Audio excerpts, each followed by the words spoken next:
최이동 목사님이 쓰신 책 중에 하나가 걸레질하는 예수란 책이 있습니다. 하나님 사람 자연이 숨쉬는이라고 하는 개간지를 만들고 셈이라는 부제를 붙인 책이 있습니다.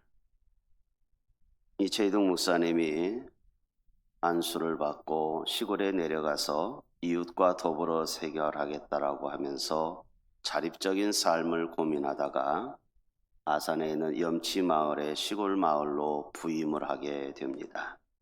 논에서 아이들을 같이 꽁차고 놀고 그리고 그렇게 자연과 벗하며 살던 목회하던 목사님인데, 다른 교회에서 찬송가 대회를 하는 심사를 해달라고 해서 이제 승합차를 끌고 마을 앞 신호등 앞에 서 있었답니다.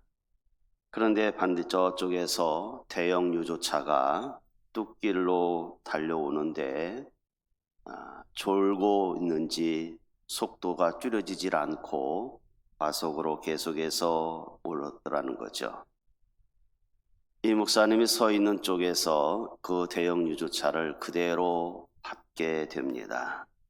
사람들은 이야기합니다. 유조차를 피할 수 있었는데 피하지 않았다고. 왜냐하면 그것을 피하게 되면 이 뚝 밑에 동네 마을이 있는데 이 대형 유조차가 마을로 떨어지게 되면 많은 사람들이 피해를 입을 걸 뻔하고 불바다가 될 거란 이야기죠. 그렇기 때문에 이 목사님은 그 유조차를 그 승합차로 맞이했다라는 것이죠. 주의 선하심과 주의 삶을 드러내게 살기를 원했던 최이동 목사님, 짧은 나이 41살에 그렇게 서상을 떠나갑니다. 감신대에서는 이 사람을 위하여 늘 해마다 추모제를, 음악제를 열린다고 합니다. 그 책의 내용에 예수님, 걸레 같은 예수님의 그 책 내용 속에서 그는 그렇게 했습니다. 참다운 십자가는 교리나 신학이나 예배당에 걸려있는 것이 장식품이 아니라 자신이 등에 지고 있는 삶 속에 있는 게 십자가라고 이야기를 합니다. 그러면서 십자가를 걸레로 비유를 했습니다. 방에 놓인 걸레는 자체적으로 방을 깨끗하게 할 수 없지만 누군가의 손에 들려지게 되어져서 더러운 것을 닦아내고 쓸어내면 깨끗하게 되더라는 거죠. 바로 십자가가 우리들의 손에 들려서 자기 희생, 자기 헌신, 자기 내어놓음, 자기 비움, 자기 나눔으로 드러나게 되면 십자가는 그렇게 걸레가 될 수 있더라는 거죠. 수단과 방법을 가리지 아니하고 자기의 높은 성을 쌓으려고 하는 이 시대에, 누구든지 대접받기를 좋아하는 시대에, 타락하고 오염된 세상에서 거기에 보면 교회도 심각하게 오염되어 있다. 성도도 정화의 대상이라고 이야기를 합니다.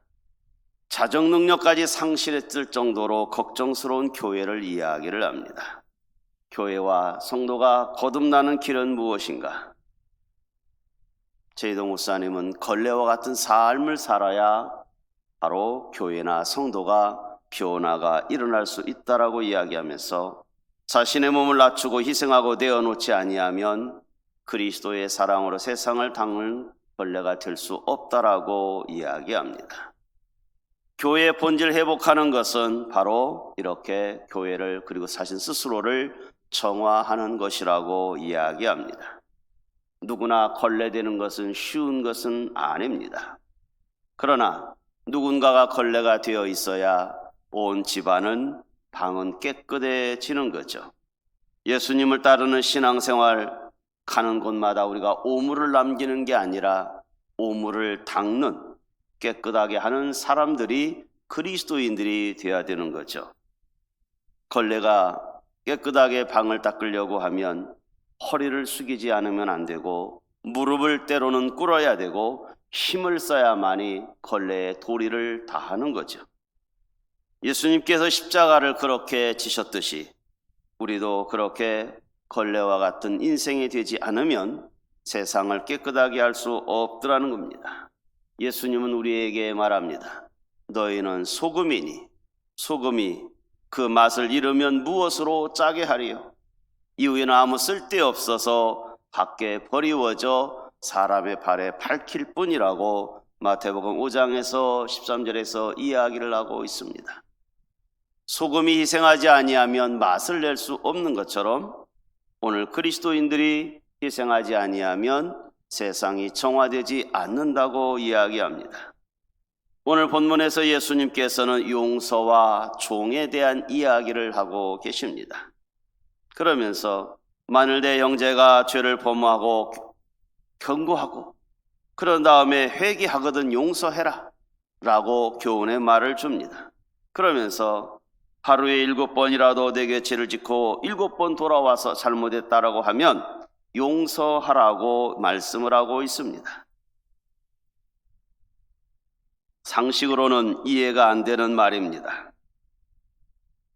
한두 번 실수는 이해할 수 있지만 7번이나 반복을 하는데 그걸 다 어떻게 용서하겠습니까?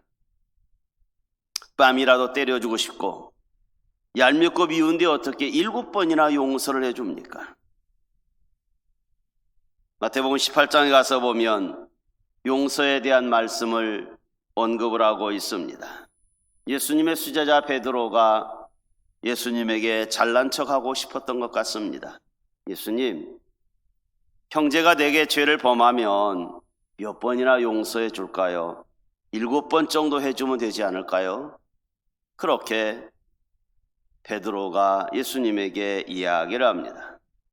자기 딴에는 꽤나 7번이라고 하는 엄청난 용서의 시간을 반복을 이야기를 합니다. 예수님이 잘 보이려고 했던 베드로의 말이 7번입니다. 예수님께서 마태복음 18장 22절에서 그렇게 대답을 합니다.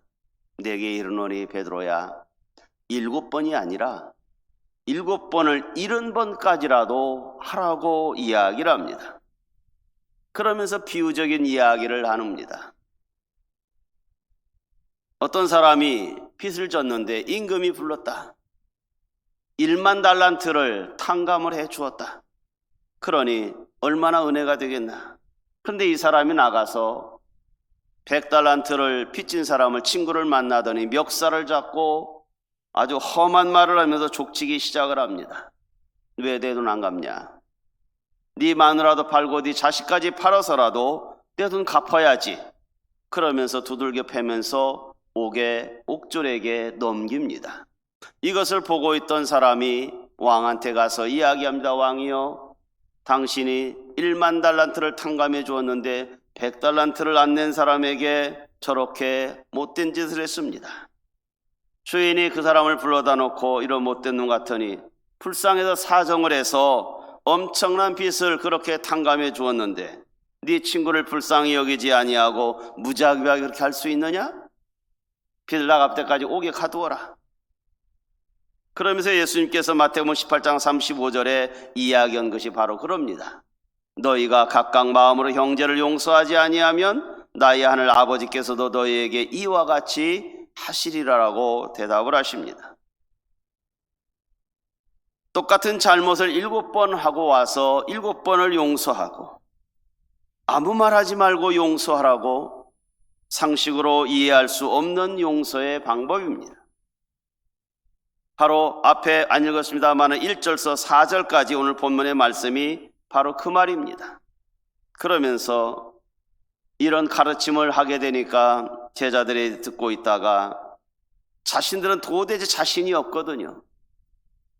어떻게 70번씩 7번, 7번씩 70번, 한두 번도 아니고 그렇게 많은 용서를 어떻게 우리가 할 수 있겠나.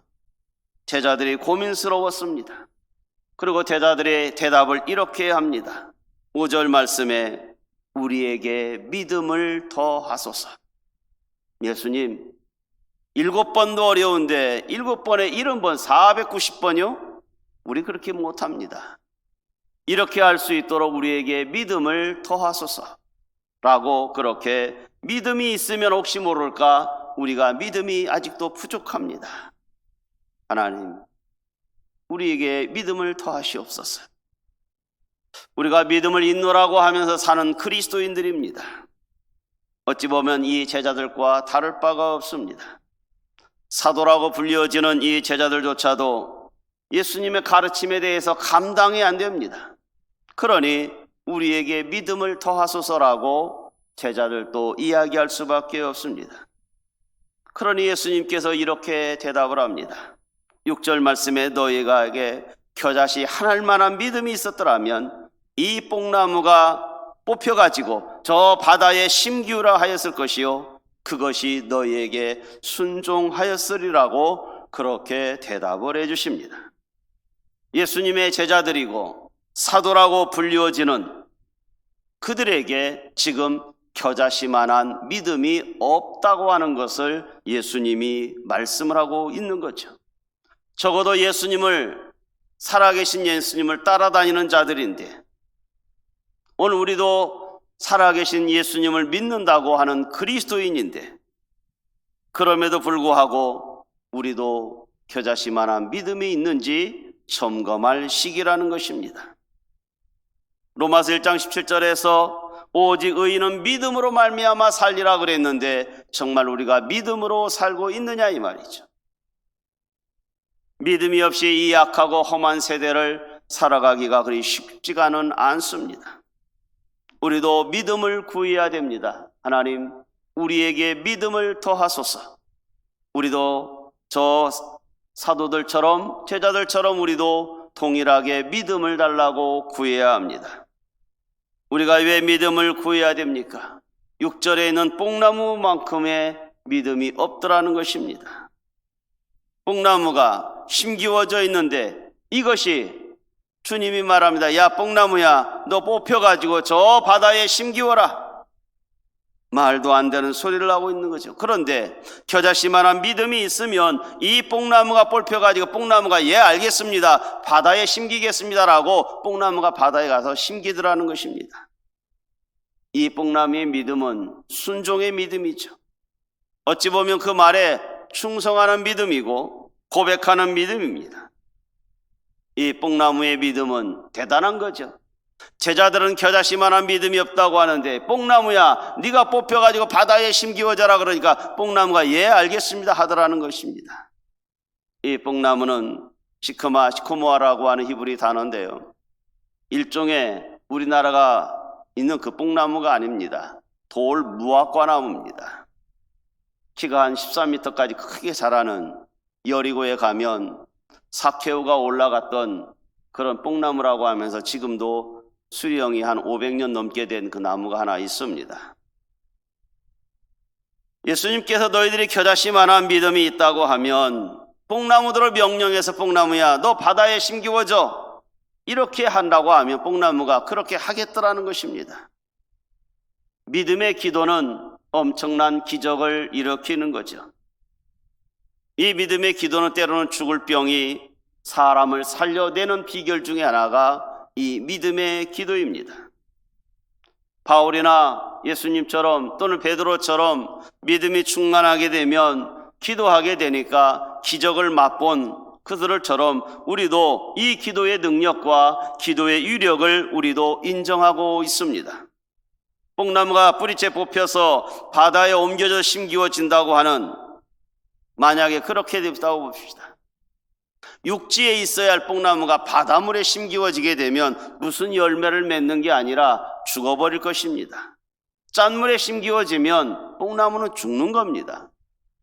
그런데 예수님은 왜 이 뽕나무들어 너 뽑히워져 바다에 심기워라고 하면 그렇게 될 거라고 이야기하십니까? 상식으로는 예수님이 자연의 법칙을 몰라서 바다에 심기워지라고 했을까요? 주님이 말하고자 하는 교훈은 무엇일까요? 너 얼마나 순종하는가 보자. 예수님의 말씀에 뽕나무야 바다에 심기워져라, 거기 가면 죽어요, 열매는커녕 죽는다니까요. 뽕나무가 대꾸할 이유가 없더라는 것입니다. 그저 아멘 하라는 것입니다. 거기에 무슨 토를 달고 이유를 달겠습니까? 하나님이 그리 말씀하시니까 예 알겠습니다. 상식과 이론으로 논리적으로는 맞질 않지만 그렇게 하라고 하니까 하더라는 것입니다. 그것이 순종이라고 이야기를 하더라는 거죠. 하나님께서 오라 하면 오고 가라 하면 가고 기도하라 하면 기도하고, 이것이 순종이라는 거죠. 모든 주권은 하나님의 있음을 인정하라고 하는 것이 지금 예수님이 말씀하시는 거죠. 우리는 합력에서 선을 이루시는 하나님이라고 이야기하면서 하나님은 선한 것을 이루기 위하여 때때로 우리에게 무리한 것을 욕심을 내기도 하기도 합니다. 그런데 우리가 판단을 합니다. 내가 싫은 것은 싫고 좋은 것은 아멘하고 싶은 것이 우리네 인생의 신앙생활이라는 거죠. 주님의 명령을 따라서 살아가는 존재라고 입술로는 이야기하지만 아무렇게나 판단하고 있습니다.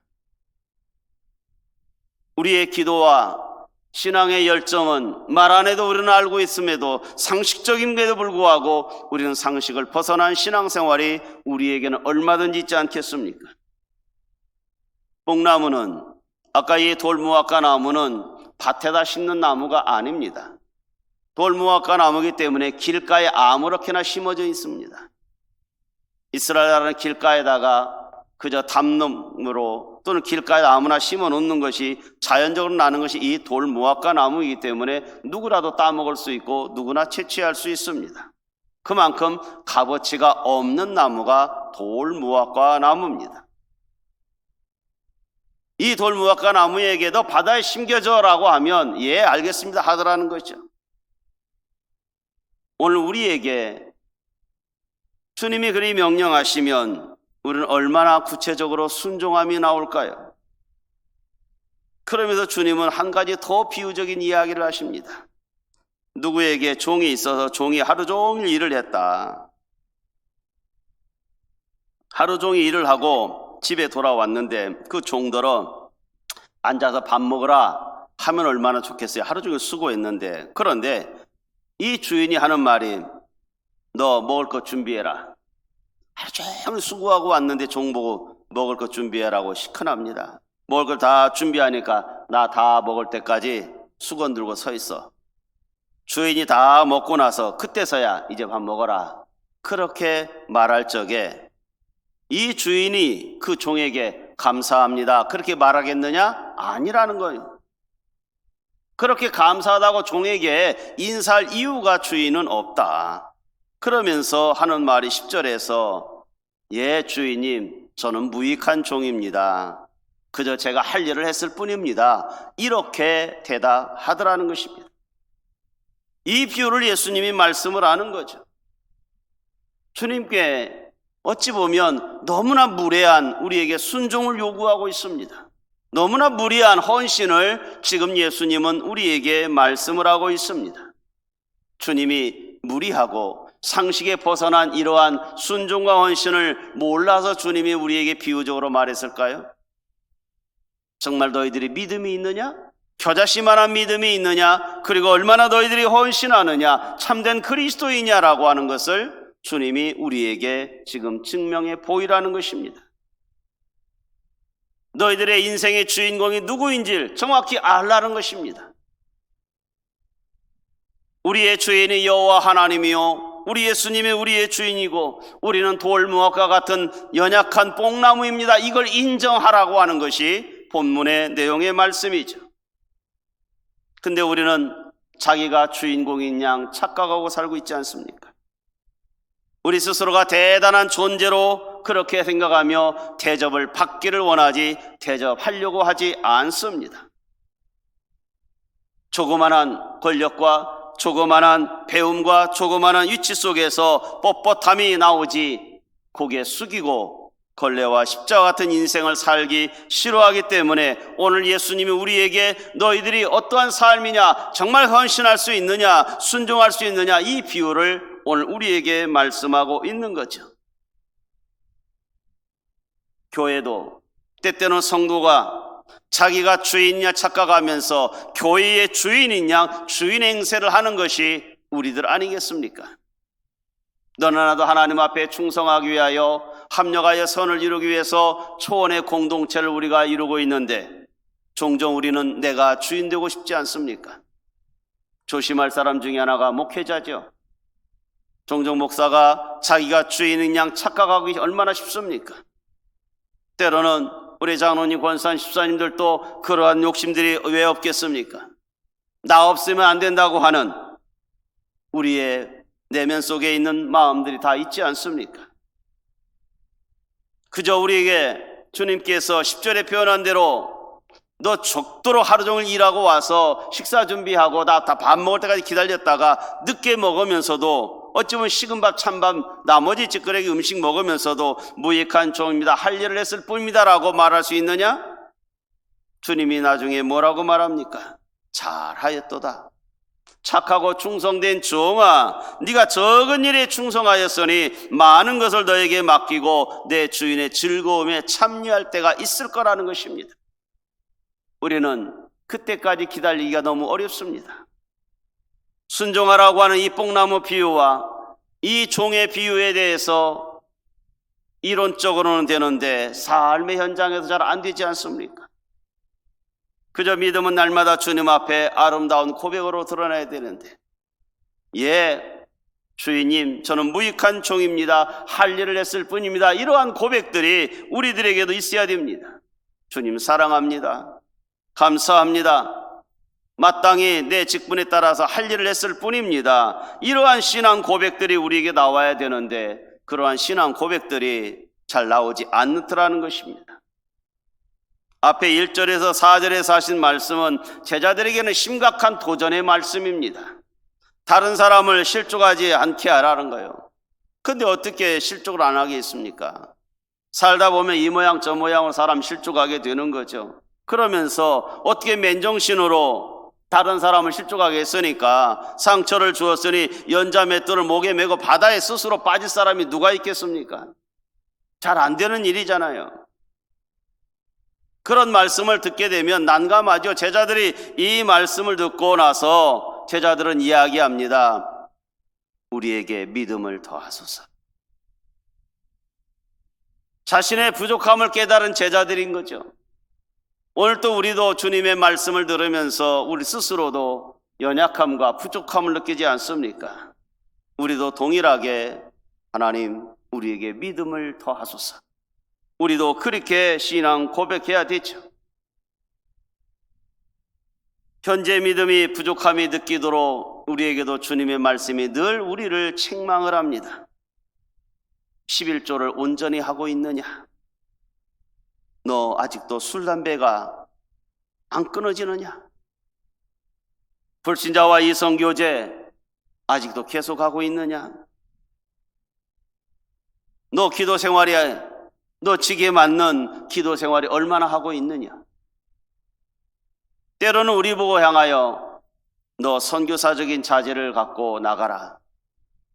아마 엄청난 요구가 우리에게도 이 모양 저 모양으로 요구될 수 있을 수 있습니다. 그럴 때마다 우리도 제자들처럼 주님의 요구를 회피하지 말고 주님, 믿음을 더하소서.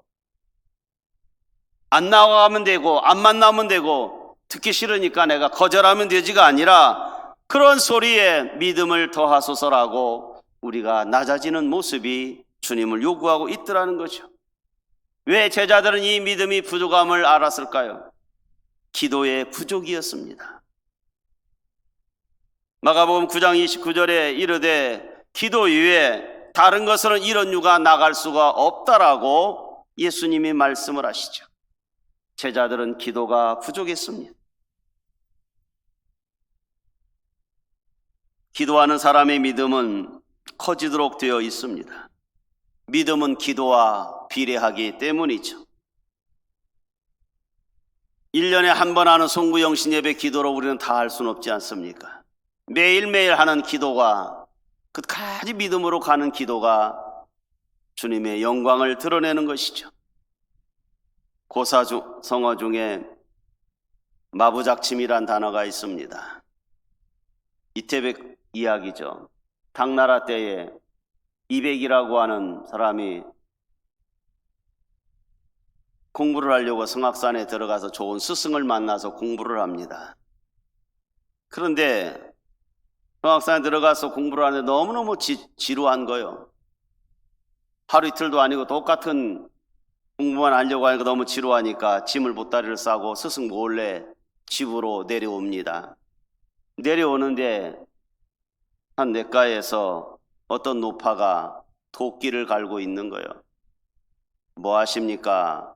물어보니까 그 노파가 하는 말이 이 도끼를 갈아서 바늘을 만들려고 한다네. 그러니 이백이 그러는 거죠. 아니 그 도끼를 언제 갈아서 바늘을 만듭니까? 그러니 이 노파가 하는 말이 뭐라고 얘기합니까? 되지. 언젠가는 되지. 중도에 포기만 하지 않으면 언젠가는 이 도끼가 바늘 될 거야. 이 말을 듣고 이백이 다시 산으로 올라갔죠. 마음이 해이해지고 약해질 때마다 토끼가 바늘을 만들려고 중단만 하지 않으면, 중도에 고만두지 않는다면 이 말이 늘 생각났다고 이야기하는 것이 마부작침 아닙니까? 우리도 예수님의 제자들처럼 겨자씨만한 믿음도 없는 부족한 자일지 모릅니다. 그렇기 때문에 우리도 끊임없는 기도 속에 십자가의 정신으로 그렇게 살아가다 보면 전지전능하신 하나님께서 언젠가는 우리의 믿음을, 그 믿음을 보시고 우리에게도 영광의 면류관을 주지 않겠습니까? 자그마한 믿음을 가지고 기도하기 시작하면 그 기도가 뒷받침되어서 그 믿음을 붙잡아 줄 것이고, 계속 기도하는 동안에 우리도 뽕나무가 옮겨져서 바다에 심기어질 만한 기적의 그 주인공들이 우리도 되지 않겠습니까? 다른 사람을 실족해 하는 일을 그치게 할 것이고, 주님 앞에서 오늘 우리도 길가에 자라는 돌무화과처럼 별 볼 일 없는 그러한 인생이긴 하지만 우리에게 겨자씨만한 믿음을 가지고 끊임없이 하나님 앞에 기도의 자세로 나아가고 그저 말씀에 순종함이 나오게 되고 겸손함이 하나님 앞에 보여지게 되고 순수한 믿음의 길로 계속 달려간다고 하면 주님께서 우리를 사용할 날이 있지 않겠습니까? 성도 여러분, 마음을 다하고 뜻을 다하고 순종을 다해서 주님께서 원하시는 순종의 모습을 이제는 실천하기를 원합니다. 이론의 신앙가가 아니라, 논리적으로 맞느냐 안 맞느냐 판단하는 것이 아니라, 상식으로는 안 되는 이야기지만 그러함에도 불구하고 주님의 말씀이 그리 원하신다면 그렇게 해보겠다라고 하는 실천력 있는 이 한 주간 되셔서 복된 성도들이 다 되어지기를 주의 이름으로 축원합니다. 기도하겠습니다. 하나님 아버지, 주님 앞에서 우리는 길가에 아무렇게나 자라나는 들모악과 나무와 보잘것없는 존재들이지만 우리가 주님의 말씀에 겸손하게 순종함으로 그렇게 헌신의 모습이 드러나기를 원합니다. 주님 앞에 마음을 다하고 목숨을 다하고 뜻을 다하겠다고 다짐해 보지만 때때로 연약해서 무너짐이 있습니다. 다시금 신앙이 회복되는 한 주간 되기를 원합니다. 하나님 앞에 아름다운 신앙 고백들이 쏟아지게 하시고 믿음의 발로가 드러나져서 하나님 보시기에 착하고 충성된 종이라 일컬음을 받게 하여 주시옵소서. 예수님의 이름으로 기도하옵나이다. 아멘.